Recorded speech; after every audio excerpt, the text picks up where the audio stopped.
Hi, this is Fern G. Carr, website www.ferngzcarr.com. Welcome to my Facebook Live reading, Mind, Forms, Part 1, Mind. My clock now says that it's 9 o'clock, so here we go. I'll start. So if you've just tuned in, my name is Fern G. Carr, and it's a pleasure to be with you on Facebook Live today. I'd like to welcome you and thank you for taking time from your busy weekend, and especially this is a long weekend in Canada here.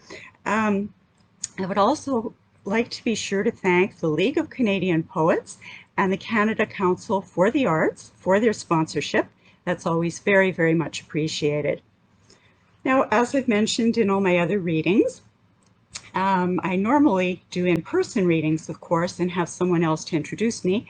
But because today is solo, I'm just, of course, introducing myself here. So if you do want to have any other information about me, basically then what you can do is look me up on my webpage, which is www.ferngzcarr.com. You can also look at my Wikipedia page, which is under Fern G. Carr. And I have a lot of my poetry videos, plus free lesson plans and all types of things on YouTube, on my YouTube channel. And of course, my Facebook page. So, all right, I'm a full member of the League of Canadian Poets. I'm a member of the Federation of BC Writers. I write and translate my poetry in 6 languages, but the readings today will be in English. My poetry collection is called Shards of Crystal, published by Silverbow Publishing. And I've been published about 700 times in many, many countries all over the world. And I'm grateful for the multiple honors that I've received. But my most thrilling honor is having one of my poems in permanent orbit aboard NASA's MAVEN spacecraft. So it's currently orbiting Mars. So if you're joining me for the first time this week, as I said, this is my final reading because it was a 4-part series, and there's a reading every Saturday morning for the first Saturdays in May. And today's themes are going to be mind and forms, and I'll read for about 20 minutes or so, and then that will be followed by a question and answer period. And so, like I said, please feel free to type your questions and comments in the column at the side, and I'm happy to answer them after I finish my reading.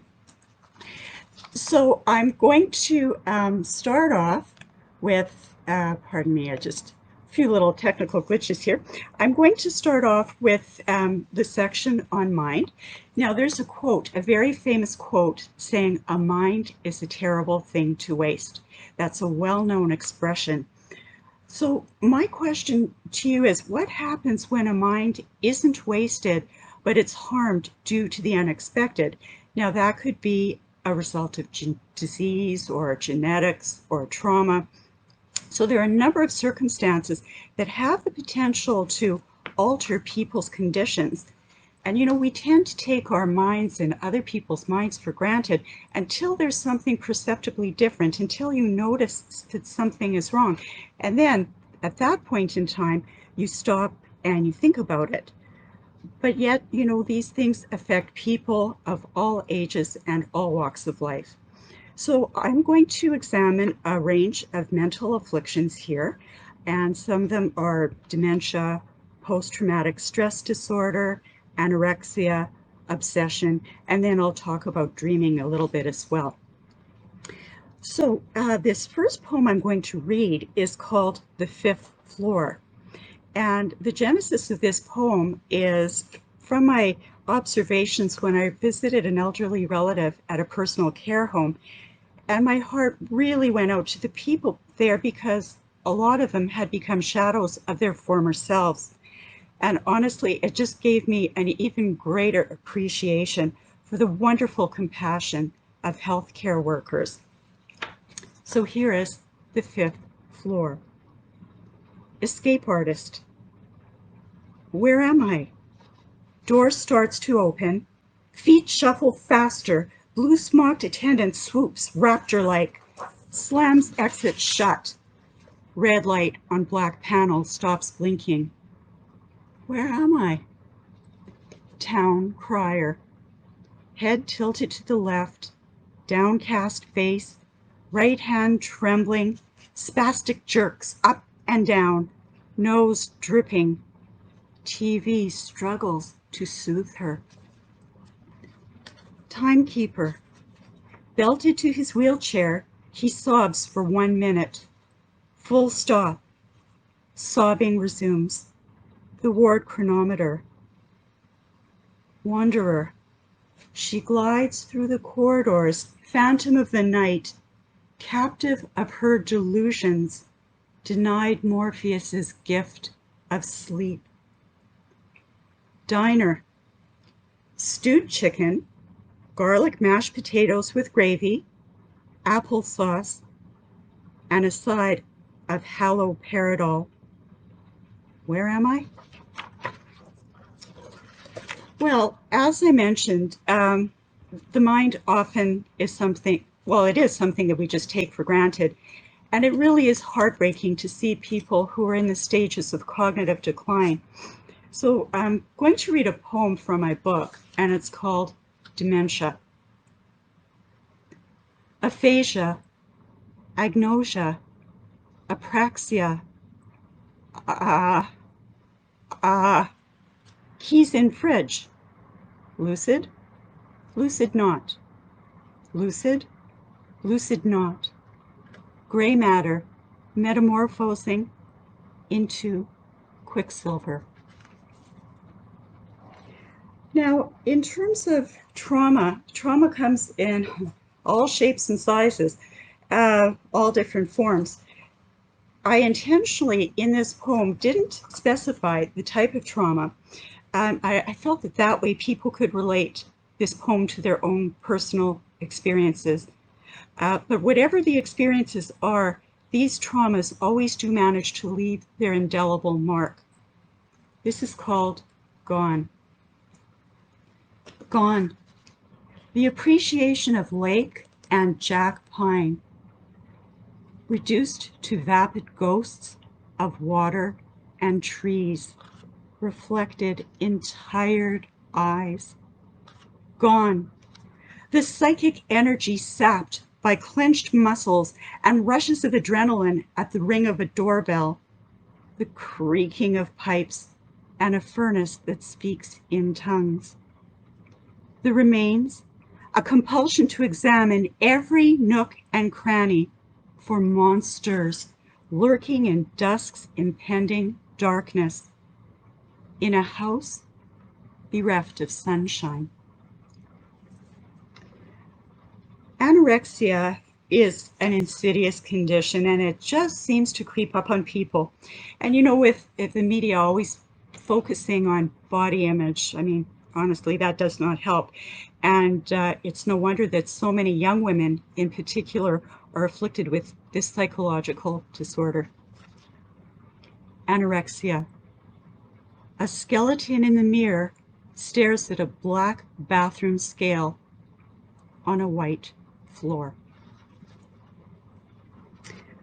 Now, for obsession, my poem Obsession, there's a difference between preoccupation and obsession.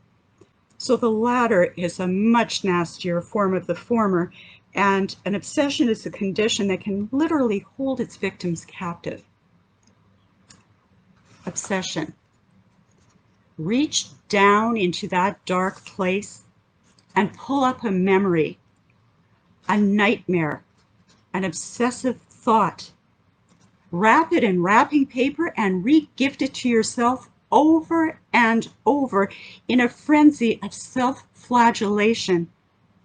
Reach down into that dark place, dredge up your demons, and have them devour you alive with their gnashing fangs. Okay, well, that was pretty heavy, so now we're going to move to dreams. So for my poem Dreamscapes, I was thinking about it, you know, and I was wondering, like, what is the purpose of dreaming, and how does it affect our psyches? And Some people say that dreams are a result of repressed thought. And in my poem, I did some research about Freud and dreamscapes. It takes a Freudian view of dreaming. And I'm going to start off the poem with a quote by Sigmund Freud. "The interpretation of dreams is the royal road to a knowledge of the unconscious activities of the mind." Sigmund Freud. Dreamscapes. Are dreams a gateway to a world of shadows? Disjointed fragments of random memories haphazardly projecting their celluloid images upon our own internal silver screen? Or do they more closely resemble the sound of that end strip of film stubbornly flicking against the reel, spinning in frustration before the projector is switched off? Would the good Dr. Freud have us interpret dreams as a catharsis, a therapeutic release of the stress and strain of the day's events that bombard our senses, a means of mental liberation from the shackles of incessant woes, an involuntary purging of demons to cleanse and refresh our overwrought psyches? But what of the repression of the conscious mind that acts as a defense mechanism, occasionally permitting the inhibited dreamer a sparse glimpse of a nasty reality too emotionally devastating to allow through the iron gates of his stubborn will, only later to awaken to a past that he'd prefer to smother under his pillow as creeping phantoms of the night haunt the security and comfort of a warm bed, transforming it into a cesspool of torment, a life of nightmares, post-traumatic stress slithering into the disordered subconscious, like a worm boring through an apple to rot the once unblemished fruit. Acknowledgements. All poems contained herein copyright Fern G. Carr. Part 1 is an excerpt from the original full video, which was kindly sponsored by the League of Canadian Poets and the Canada Council for the Arts. Thanks very much for watching my video. If you enjoyed it, feel free to like and please be sure to subscribe. For more poetry, my book, Shards of Crystal, is available on Amazon. Thanks again, and stay tuned for a new video every Wednesday.